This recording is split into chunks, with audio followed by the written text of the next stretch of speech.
do Evangelho de Lucas, Aleluia. ou como também conhecido, Doutor Lucas. Amém? Abra comigo o seu capítulo de número 15. Aleluia. Em nome do Senhor Jesus. Amém? Aleluia. Glórias a Deus, sou grato ao Senhor pelo convite do nosso amado pastor Everton. Amém? Que Deus continue abençoando em nome do Senhor Jesus, não somente ele, mas toda a sua família e toda esta congregação. Deus abençoe a todos em nome de Jesus. Lucas, no seu capítulo de número 15. Amém? Lucas, no seu capítulo de número 15, a partir do verso 11, que tem por título, ou epígrafe, ou cabeçalho, a parábola do filho pródigo. Amém? Que vai dizer assim a partir do verso 11: E disse um certo homem que tinha 2 filhos, e o mais moço deles disse a seu pai: Pai, dá-me uma parte da fazenda que lhe pertence. E ele repartiu por eles a fazenda. E poucos dias o filho mais novo, ajuntando tudo, partiu para uma terra longínqua, e ali desperdiçou a sua fazenda, vivendo dissolutamente. E havendo ele gastado tudo, houve naquela terra uma grande fome, e começou a padecer necessidade. E foi, e chegou-se a um dos cidadãos daquela terra, o qual mandou para os seus campos apacentar porcos, e desejava encher o seu estômago com as bolotas que os porcos comiam, e ninguém lhe dava nada. E caindo em si, disse: Quantos trabalhadores de meu pai têm abundância de pão, e eu aqui pereço de fome? Disse ele: Levantar-me-ei, irei ter com meu pai, e dir-lhe-ei: Pai, pequei contra ti, pequei contra o céu, e perante ti, já não sou digno de ser chamado teu filho. Faze-me como um dos teus trabalhadores. Soberano Deus e eterno Pai, Senhor, nós somos gratos a ti, porque nós cremos, meu Senhor, na veracidade, meu Deus, da tua santa palavra. Meu Deus, nós cremos, meu Senhor, no poder, meu Pai, da tua palavra. Deus, que o Senhor venha fazer com que essa palavra, meu Deus, venha ficar semeada, meu Deus, na tábua, meu Pai, dos nossos corações. Senhor, que o Senhor venha abençoar, meu Deus, que o Senhor venha honrar, meu Deus, que o Senhor venha, meu Deus, falar aos nossos corações. Deus, fique e continue conosco, pois assim nós te pedimos, cremos e te agradecemos, em nome de Jesus. Amém. A igreja pode se assentar, glorificando, exaltando ao nome santo do Senhor. Irmãos, muito me alegra a palavra do Senhor, porque bem sei eu que a palavra do Senhor é algo magnânimo, é algo grande, é algo magnífico, é algo que não se pode até mesmo expressar em palavras, porque é algo que provém da parte do Senhor. Irmãos, nós estamos diante de um texto onde nós vamos aprender sobre alguns pontos da Escritura Sagrada, e pontos que falam de algo que é cotidiano, não são pontos que falam de algo que é incompreensível, mas pontos que são compreensíveis, que estão compreensíveis a nosso entendimento. Primeiro ponto que eu observo aqui é que Jesus ele prega para uma multidão, que Jesus prega para os seus discípulos, que Jesus prega para os 70, que Jesus faz um discurso aberto a uma sociedade. E quando ele passa ali a discursar, nós aprendemos, irmãos, que verdadeiramente ele abre um leque de entendimento sobre um âmbito familiar. Falar de família é um pouco complicado. Falar de família é algo um pouco delicado, porque no tempo ao qual nós vivemos, não diferente do tempo de Noé, não diferente do tempo de Sodoma e Gomorra, não diferente de tempos passados, biblicamente falando, mas também nesse tempo presente, nós sabemos que a família é o alvo, é aquilo que é mais atingir. De que maneira? Se nós formos observar, o inimigo tenta fazer de tudo para separar os casais. Se nós formos observar, o inimigo tenta fazer de tudo para fazer com que o filho venha odiar o próprio pai, para fazer com que o filho venha odiar a própria mãe, para fazer com que venha haver desavença e discórdia, para fazer haver com que venha haver divisão. Então nós passamos a perceber que a família é algo da parte de Deus, vem de Deus, mas o inimigo tenta fazer de tudo para destruir o elo principal, o elo que verdadeiramente foi criado por Deus, que é chamado família. Aleluia. E como nós aprendemos tudo isso, nós vamos aprender, irmãos, que aquele que está narrando, ele mesmo é a palavra. Irmão, creio, como assim? Ele mesmo é a palavra, irmãos. Como o apóstolo João disse assim: no princípio era o verbo, e o verbo era Deus, e o verbo estava com Deus.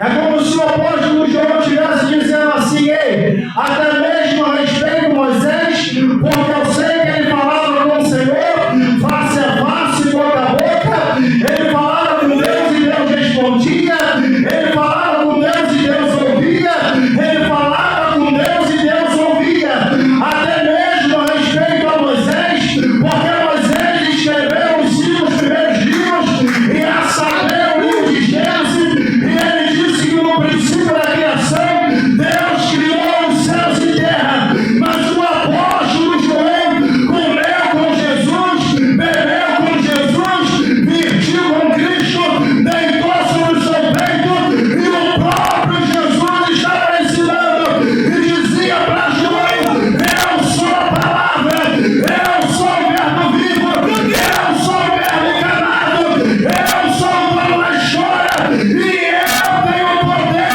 de toda a história da humanidade. Aleluia. E ele está a par desse capítulo.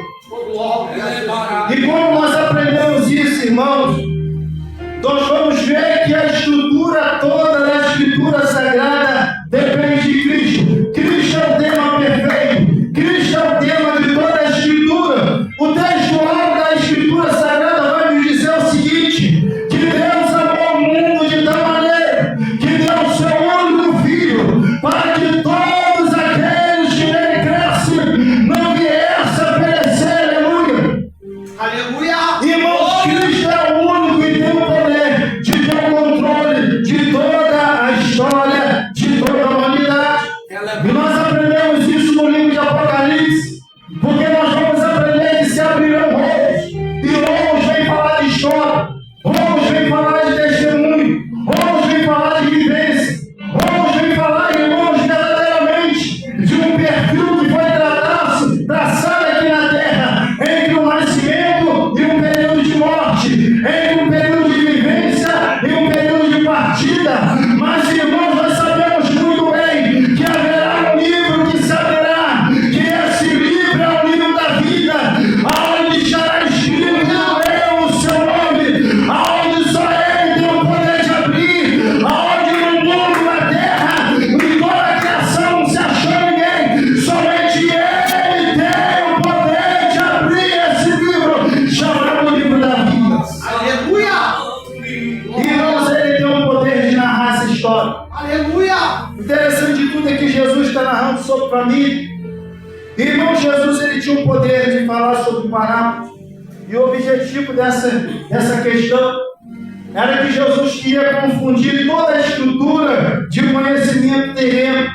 Jesus queria confundir o conhecimento dos fariseus, dos saduceus, dos sacerdotes, dos levitas, dos escribas, de todos aqueles irmãos que nutriam conhecimento sobre as Santas Escrituras. Mas Jesus abriu um leque, irmão, de conhecimento para aqueles que eram pobres. Pobre de quê? Pobre de leitura, pobre de quê? De conhecimento de Deus. Pobre de quê? Muitas das vezes o conhecimento que gerava na época.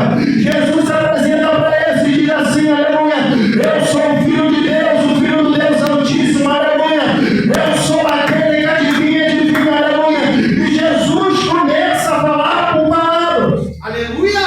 Aleluia. Irmãos, e quando Jesus começa a narrar a história do filho pródigo, ele vai falar de uma história mal sucedida. O interessante de tudo, irmãos, é que tem pontos que precisam se encaixar. A palavra de Deus nos diz assim, ensina o caminho menino, no caminho em que se deve andar. E quando nós olhamos para isso, irmãos, nós pensamos assim, será que aquele pai que Jesus está narrando, nesse texto de Lucas 15, ele errou? Porque, irmãos, o pai ele educou.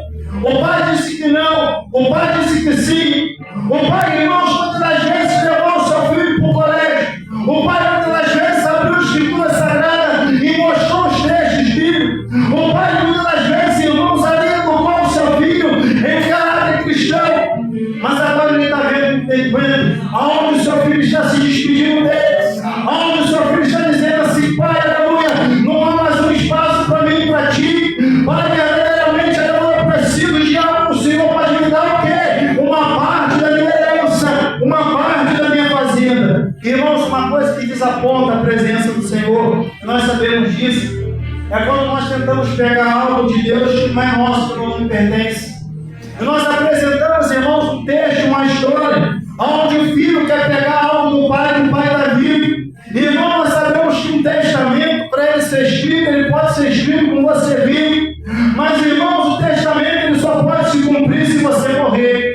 E o pai estava vivo, e antes do testamento se cumprir, o seu filho pega a sua herança. Aquilo parte do coração do pai. Não talvez nem tanto por ter dado a condição ali, a importância financeira, mas por ver o seu filho se despedir. Nem o pai quer ver o seu filho se despedir, nem o pai quer ver o seu filho ir embora, nem o pai quer ver o seu filho se distanciar. Mas nós vemos uma história onde o filho pega a sua herança e vai embora. Mas só que um pega a herança e fica. Aleluia. Irmãos, o filho ele vai para longe, muito longe, uma terra longínqua. E quando ele se distancia, ele se perde. Porque não há aconselhamento, não há uma doutrina, não há uma via de regra. E quando nós olhamos esse texto, irmão, nós vemos as coisas que vão se apresentar a ele. Primeira coisa, aquilo que ele esbanja, a sua herança. Segunda coisa, a prostituição. Terceira coisa, os amigos. A quarta coisa, a devassidão e a degradação total de um caráter, de uma vida que lhe foi lhe ensinado. Mas, irmão, em meio a tantas percas, em meio a um tremedal de lama, em meio ao fundo de poço, nós vamos ver, irmãos, o filho pródigo olhar para dentro de si diante de uma perca. E ele, irmãos, passar a observar em que verdadeiramente a sua vida só te avalia quando ele estava na presença do Pai. Irmão, por causa de quê? De tudo isso, porque ele passa a enxergar para dentro de si, e ele passa a observar o seguinte: ele perde o dinheiro, ele perde os amigos, ele perde, irmão, tudo aquilo que ele tinha, mas ele passa, irmãos, a olhar para dentro de si de uma forma diferente. Ele não tinha mais comida, ele não tinha mais nada. Agora ele passa a olhar para aquele cenário espiritual e dizer para si o próprio: aleluia, eu estou desejando comer a palavra dos porcos, eu já não tenho mais nada. Outrora, no passado, na casa do meu pai, eu tinha comida, eu tinha bebida, eu tinha tudo do bom e do melhor, mas agora eu estou mendigando, agora eu estou perdido, agora eu estou me virando, agora eu não tenho mais nada. Oh, meu Deus. Irmãos, uma coisa que nós passamos a aprender com tudo isso: na presença de Deus nós temos tudo. Aleluia, aquilo que o mundo nos apresenta, uma bandeja, o quê? Mendigaria. O inimigo quer roubar aquilo que é de mais precioso, que é a nossa vida, que é a nossa salvação eterna. Oh, meu Deus. Jesus disse para 70, olha, não vos alegrei, porque curais em meu nome, porque expulsai demônios em meu nome, mas vos alegrei, aleluia, porque o vosso nome está lá no livro da vida, glória. Aleluia. Irmãos, um fato bem curioso, algo bem interessante acontece nesse texto. Você vai observar comigo, irmãos, que o filho pródigo ele pega, ele ali é gerado um arrependimento. Irmão, como nós vimos para a presença de Deus, às vezes você vem para a casa do Senhor e você vê muitas das vezes o ministro da casa do Senhor fazer aquilo. Você vê muitas das vezes o ministro da casa do Senhor dizer assim: ei, você quer aceitar Jesus Cristo como o seu único e suficiente, exclusivo e eterno Salvador? E nós estendemos as mãos ali e aceitamos Jesus, e muitas pessoas não aceitam. Mas eu vejo, irmãos, agora sendo gerado um arrependimento no coração do filho pródigo. E ele diz assim: pequei contra os céus, pequei contra Deus, pequei contra também a casa de meu pai contra meu pai. Aleluia! Já não sou digno de ser chamado seu filho. Todavia irei ter com o meu pai, porque ele julgava consigo mesmo. Poxa, até os trabalhadores de meu pai, até os servos de meu pai, comem melhor, bebem melhor. E se ele ser, que se ele não me receber por filho, mas me receber por servo, tudo está feito, tudo está bom, tudo está perfeito, porque eu vou estar na presença de meu pai. Aleluia. Agora ele passa a valorizar princípios, aleluia, da sua vida que ele havia perdido. Quando ele saiu, quando ele pegou a herança, ele não prestou atenção, aleluia, de que quando ele estava na presença do Pai, o que havia de mais importante eram os louvores, eram os cânticos, eram as palavras, eram as doutrinas, eram os discursos, era aquilo que se tinha na presença do Pai. E o Pai é enjoado porque o Pai cobra, porque o Pai exorta, porque o Pai, aleluia, está lhe pegando no pé, mas está na presença do Pai. É o melhor lugar, não há preço que pague, não há herança que pague, não há nada que nós podemos tocar. Aleluia. Estar na presença do Pai é coisa maravilhosíssima. Estar na presença de Deus. Oh, meu Deus! Aleluia! E o filho pródigo decide Glória, voltar. glória, glória! Irmãos, quando o filho pródigo decide a voltar, uma coisa que eu aprendo na palavra de Deus, e o nosso pastor Everton já ouviu falar isso, se ele não lembra eu vou repetir. Quando, irmãos, nós olhamos para o texto sagrado, nós vamos ver que tem momentos que nós até caminhamos nesse mundo afora. Mas uma coisa é você caminhar com Deus, uma coisa é você caminhar com Deus, e outra coisa é você caminhar sem Deus. Deus disse assim: o critério para caminhar comigo é que você vai ter que negar a si mesmo, tomar a sua cruz e seguir, e me seguir. E uma coisa interessante, irmãos, é que agora o filho pródigo, ele nega a si mesmo. Ele toma a sua cruz, ele passa a seguir esse caminho perfeito, que é o caminho de Cristo Jesus. Aleluia. Irmão, Jesus disse assim: eu sou o caminho, a verdade e a vida, e ninguém vem ao Pai a não ser por mim. E o filho pródigo entende o seguinte: ei, outrora o caminho que eu estava trilhando era um caminho de morte, porque me levou à prostituição, me levou à devassidão, me levou à destruição da minha alma.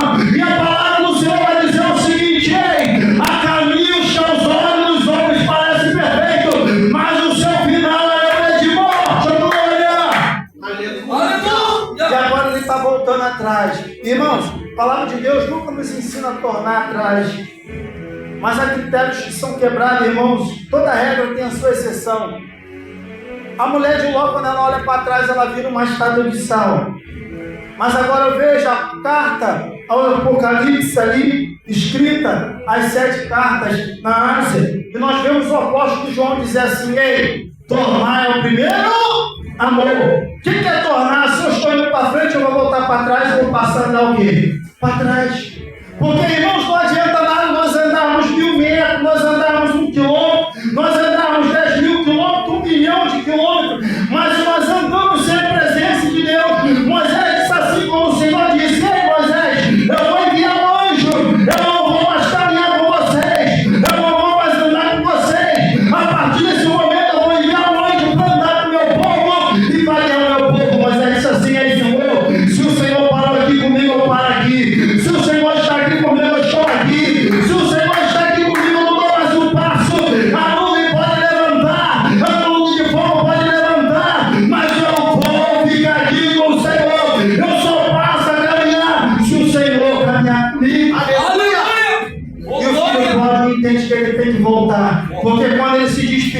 o pai não foi com ele. Quando ele se despediu, o pai ficou ali. Quando ele se despediu, aleluia, ele foi debaixo de uma desobediência. E agora ele vai tornar por um caminho de obediência. Irmãos, o nosso caminho, quando nós se afastamos da presença de Deus, é de trevas. Agora o caminho do filho pródigo é de luz. Por quê? A palavra do Senhor, o salmista, vai dizer o seguinte: lâmpada para os meus pés, luz para os meus caminhos, é a palavra do Senhor. Ficou um remanescente naquele coração. Por quê? O remanescente da palavra do Pai estava latejando, dizendo: filho, aleluia, crescei na graça e no conhecimento. E ele se lembrou quando o Pai exortou, ele se lembrou quando o Pai repreendeu, ele se lembrou, aleluia, quando o Pai apresentou um caminho melhor. Aleluia. Aleluia, Jesus. Ele volta para a sua presença. É, papai do céu. Ele volta diante da presença do Pai. Irmãos, uma coisa interessante, um fato interessante, é que todos os dias ao entardecer, ou também ao amanhecer, o pai ia de encontro àquela entrada da fazenda, e ele esperava o seu filho voltar e ele olhava ao longe. Tem uma palavra na palavra do Senhor que diz assim: os olhos do Senhor estão por toda a extremidade da terra, buscando um justo sequer, buscando alguém que adore a quem? A Deus. O interessante de tudo, irmãos, que o pai, ele buscava a presença do filho, ele ansiava pela presença do filho. Aleluia. Irmão, se esquece. Irmãos, uma coisa interessante que eu vejo é que quem está narrando essa palavra é Jesus. Eu vou usar um fato interessante e uma forma ilustratória e também de uma forma de teatro. Vou pedir ao nosso pastor Everton para ficar aqui à frente. Vou pedir também ao nosso pastor o Everton para ficar aqui à frente. Vou pedir ao nosso pastor Everton para ficar com seus braços abertos em forma de cruz, de frente um para o outro. Aleluia. Isso, de frente um para o outro. Vou tirar um copo d'água aqui, você pode se jogar. Você pode querer fechar o braço e bater no copo aí do Oh, Deus. Irmãos, eu vou te dar um exemplo. O filho pródigo está voltando com o coração arrependido. Só que o mistério todo, irmãos, é que o filho pródigo, aleluia, ele está voltando tudo quebrado, tudo moído. É assim que nós entramos na presença de Deus por essas portas. Nós estávamos lá fora, estávamos tudo quebrado, estávamos moídos, estávamos humilhados, mas verdadeiramente nós estamos voltando. O pai já avistou, o filho é longe. Aleluia. Só que quem está narrando a história é o próprio Cristo. E o interessante de tudo, irmãos, que Cristo, sendo ele que narra a história, nós sabemos que a morte que Jesus Cristo morreu, para saber, a morte que Jesus Cristo morreria lá na cruz, seria uma morte, irmãos, que ali foi preservada pelo próprio Deus, irmãos, pelo Império Romano. Porque há de ser, irmãos, que quando o crime era muito grave, morria-se por cruz. E nós sabemos, irmão, que a morte de cruz você estendia os braços. Era estendido madeira. E você morria aquela morte humilhante. Só que tudo tem um significado. Tudo tem um simbolismo. Aleluia. Irmãos, não existe pai na história bíblica e teológica que nos ensine que Deus abandonou seus filhos. A palavra de Deus diz assim: ei, ainda que uma mãe, aleluia, se esqueça de um filho que ainda ama, eu todavia nunca se esquecerei de vós. Um fato interessante é que a morte de cruz você tinha que estar com os braços abertos. Isso é forte. Irmãos, quer ver uma coisa interessante? Quando você vai abraçar uma pessoa, a primeira coisa que você faz é o quê? Abrir os seus braços. Abrir os seus braços. Aos olhos do inimigo de nossas almas, ele pensou assim: bom, eu estou humilhando o Salvador, porque ele já morreu com uma morte de cruz. O crime mais grave, a morte mais humilhante, aquilo que o Império Romano mais valorizava. Mas Cristo Jesus estava dizendo assim: ei, na história que eu conto, o Pai está de braços abertos. É um simbolismo, aleluia, cristocêntrico. É um simbolismo, aleluia, que representa o próprio Cristo e representa também a figura do Pai. O que quer dizer isso, irmão Cristo? O Pai está de braços abertos todo entardecer. O Filho está voltando. O Pai é visto ao longe.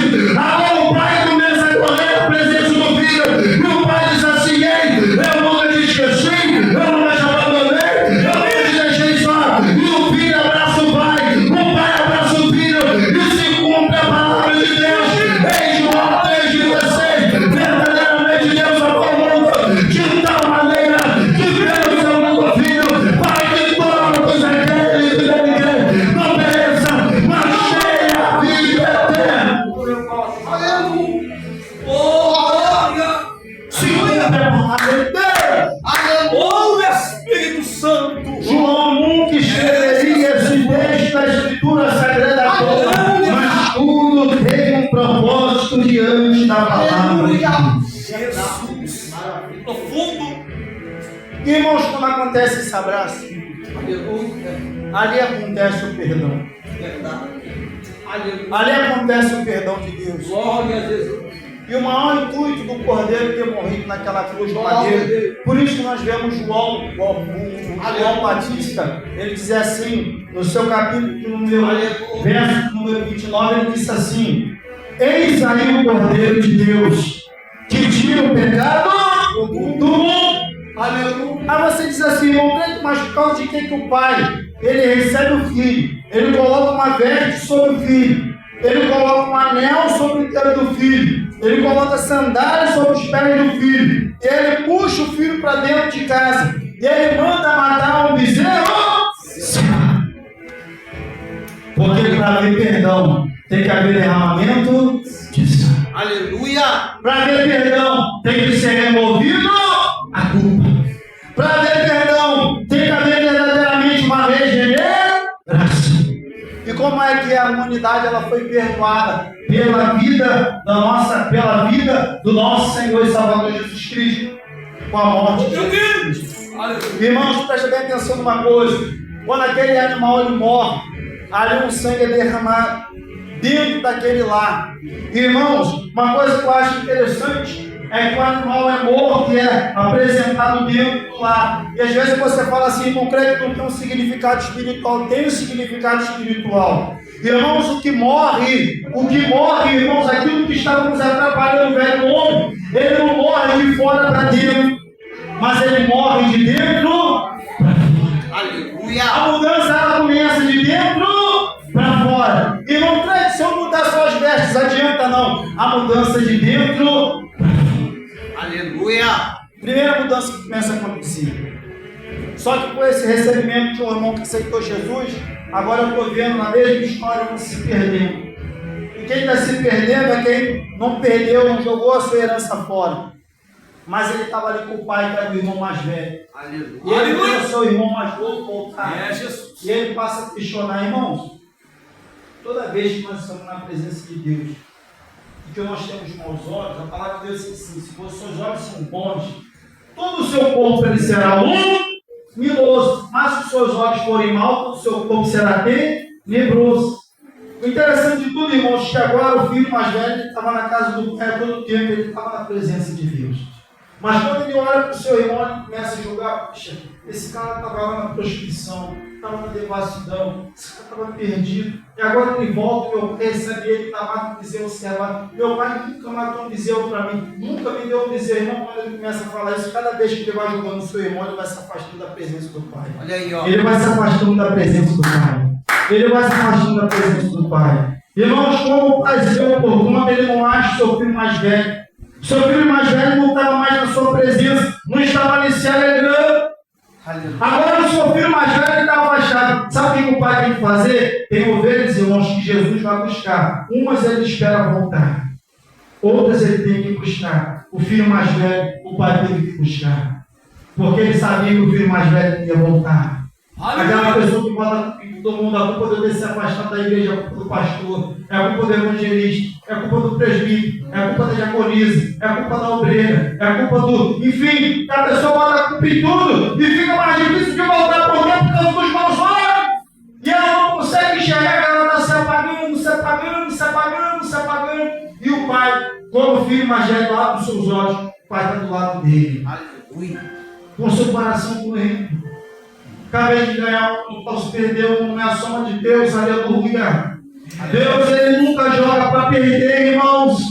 Aleluia, o pai estava preocupado, era uma dor na alma, aleluia, no coração do pai. Talvez nós estamos aqui nessa noite dizendo assim: Senhor, eu não aceito perder meu esposo, eu não aceito perder minha esposa, eu não aceito perder minha filha, meu filho, eu não aceito perder meu parente, meu vizinho, meu patrão, meu funcionário, eu não aceito perder ninguém. Aleluia. Pode ter certeza que o pai tem esse projeto. Ele não aceita perder ninguém. Aleluia. E agora o pai ele lança uma palavra no coração daquele filho que estava se perdendo. E o filho diz assim para ele: pai, você nunca me deu nada, nem para mim, dos meus amigos. Você nunca me deu bezerro sem vaca. O Senhor nunca se alegrou comigo. Sabe o que o pai disse para ele? Tudo que eu tenho é teu. Olha o que o pai disse para ele. O pai disse para ele o seguinte: rapaz, preste atenção numa coisa. Eu te dei herança. Nunca fiz questão disso. O pai estava dizendo para ele o seguinte: o mais importante não é a riqueza material que eu te dei, mas é a riqueza espiritual que você tem. O quê? A presença do Pai. Aleluia. Aleluia. E a presença do Pai você só consegue encontrar dentro de casa, se alegrando com a vitória do céu, irmão, para se cumprir o grande testamento. O primeiro: amarás o teu Deus acima de todas as coisas, amarás o seu próximo como a ti.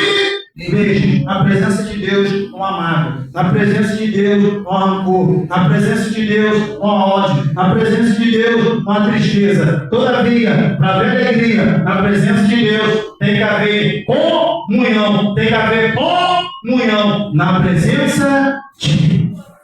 Aleluia. Sabe, meus irmãos, uma coisa que eu vou falar para vocês: a alegria na casa do Pai ela foi muito maior do que começou, porque um filho voltou e eles estavam se alegrando. Agora o outro volta de braços dados para o pai, e o pai latejando o seu coração, dizendo consigo mesmo: ganhei um, está lá dentro. E o outro, cada passo que ele dá, ele vai se aproximando pela porta estreita, pela porta da salvação, pela porta ao qual ele nunca deveria ter saído. Tem riquezas que nós, com muito pouquinho, quase que nós botamos tudo a perder. Mas o Pai, ele está reconciliando a sua presença diante de nossas vidas. Irmãos, Deus abençoe a todos com essa poderosa palavra, em nome do Senhor Jesus. Sou grato a Deus, nosso pastor, por tudo aquilo que foi ministrado. Eu aprendo cada vez, irmãos, com a palavra do Senhor, porque eu sei que a palavra do Senhor é algo que nos edifica, é algo que nos transforma e é algo que nos mantém de pé. Deus abençoe toda a igreja, em nome do Senhor Jesus. Amém, irmãos? Oh, aleluia.